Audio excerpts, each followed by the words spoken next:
Welcome to GHI peeps. This is Phil. I just want to let you know that I put, if everybody who watches or reads articles and stuff we put up on Real Talk, GHI Real Talk on Minds and on Facebook has been made aware of this, but the UN is trying to fill jobs for paramilitary in New York City to aid in the confiscation of guns, which is illegal. It's against the Posse Comitatus Act of 1878.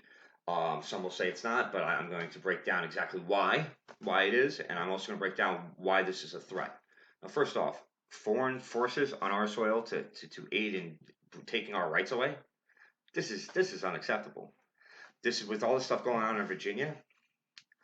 InfoWars broke this story. I went on the UN website. I checked it out. They are hiring for paramilitary for this function, and they're not even hiding it. Now, I'm going to go through a couple things. The definition from Wikipedia is accurate, with a minor addition paraphrased in also coming from the Wikipedia entry here. And it goes as follows. The Posse Comitatus Act is the United States federal law, 18 U.S.C. 1385, also known as the Army Appropriations Act of 1878, signed into law June 18, 1878 by President Rutherford B. Hayes. The purpose of the act, in concert with the Insurrection Act of 1807, is to limit powers of the federal government by using federal military personnel to enforce domestic policies within the United States. It was passed as an amendment to the Army Appropriations Bill following the end of Reconstruction and was updated in 1956 and 1981. The Act specifically applies to the United States Army and as amended in 1956, the United States Air Force. Although the Act does not explicitly mention the United States Navy and the United States Marine Corps, the Department of the Navy has prescribed regulations that generally construe to give the Act force with respect to those services as well. Of course it means those as well.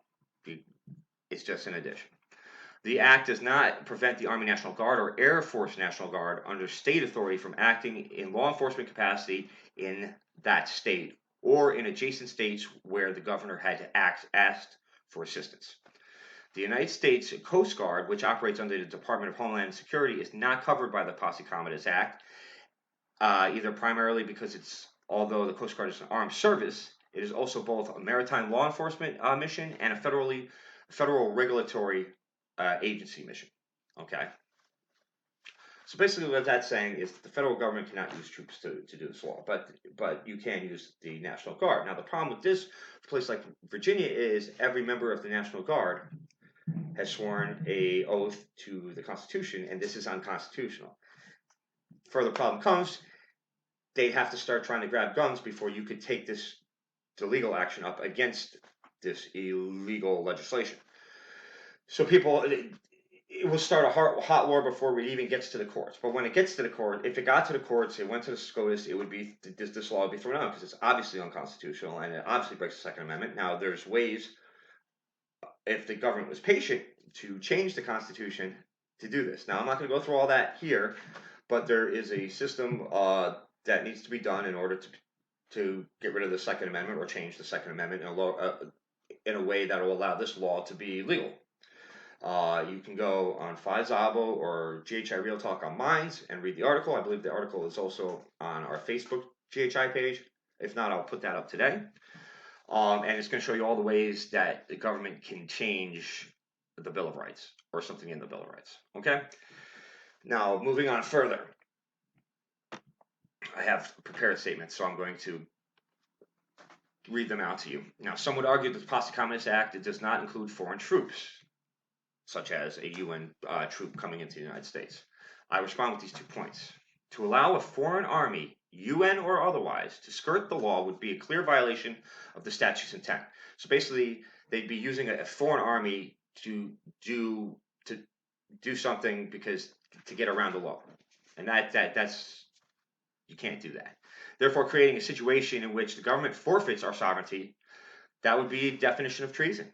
The government would be treasonous, thus being tyrannical. The government as a whole would therefore be guilty of treason and thus need to be removed entirely. What? Removed entirely? You can't do it. Well, no, this is what would have to happen. You get a very, very bad situation. The government's role is to secure the rights of the people, not to dictate the rights to the people. This would be the government working as if they as if the people were here to give power to them, to secure the power for government. This is an inversion of the Constitution and to the Charter of the Republic. It's just a plain inversion. Whoa. So, now, there's ways to not go to that drastic, to cut this off at the head. The government will certainly state that they have done this with the provision that the UN force could only act under the authority of our federal government. So another way to look at this, and to stop the subversion prior to the point I asserted above, would be to make the legal argument that if the government sanctioned this foreign force, then the UN troops are effectively hired mercenaries, therefore under the direct command of the United States military, and thus subject to the Posse Comitatus Act, making the blue helmets action to try to aid in the capture of guns, legal guns, would be against the Posse Comitatus Act. Now, this is how it's going to go. Why would the UN be doing this? Because either they think we're too stupid, or they think that we're too complacent to not argue these points. They would probably have politicians in the bag already that are going to make the argument that we need to do this because otherwise it could lead to warfare, even though this is an action that will lead to warfare, and they're going to get some people that are mindless to go along with that, or ignorant to what the real agenda is, I should say, not mindless, but just ignorant to what the real agenda is, to go along with that, and but it doesn't make it legal, and it doesn't make it correct. So then what's going to happen is they're going to, 3 days later, after those politicians come out and say, then in the mainstream media, 3 days later, they're going to go, whoa. There's nothing to worry about, people, because these UN troops are here on our direction. They're under our ultimate authority. They don't have authority outside of us. So there's nothing to worry about. The government's in control. By saying that, another way to look at this, to stop this perversion, to stop this would be, guess what? You're under the Comitatus Act, right? So this is how it's going to go. And they're basically going to drag it out to the point where they're going to already have UN troops on the ground. Now, no foreign army is going to work on our soil. And if they think they're going to get away with this, they're very, very, very mistaken. And nobody wants war. Nobody wants civil war in this country.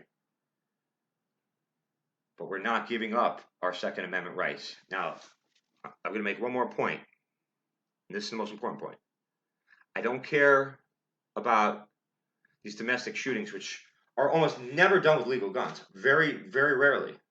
The amount of gun deaths with legal guns as opposed to gun deaths with illegal guns, the difference is astronomical. So by taking guns away from legal gun owners, you're not stopping the majority of this gun violence. In fact, you're creating a vacuum and a situation where gun violence will actually be more lucrative to the criminal because they have them and nobody else does. But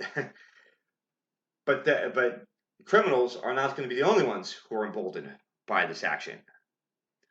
The most important part of us having the right to bear arms in this country, besides being able to turn over a tyrannical government if need be, is to thwart the attempt at invasion. Our nuclear program and our fantastic military is not the number one deterrent to a nation to attacking us. It's the fact that there's a rifle behind every blade of grass in this country. If we are disarmed, the North American continent will face enemy threats from all sides. And with our military spread across the world, it would make it plausible for some of our enemies that don't like the fact that we're standing up for ourselves in realms of economics, may decide to have a coalition and go ahead and bring war to our shores. I know we've brought war to many shores over the last 70 years, and I don't agree with that. But I certainly don't want war on our shores. And before you start thinking that taking away guns is a good idea, you need to think about that point. This has been The Report. Thanks for listening. See you guys soon.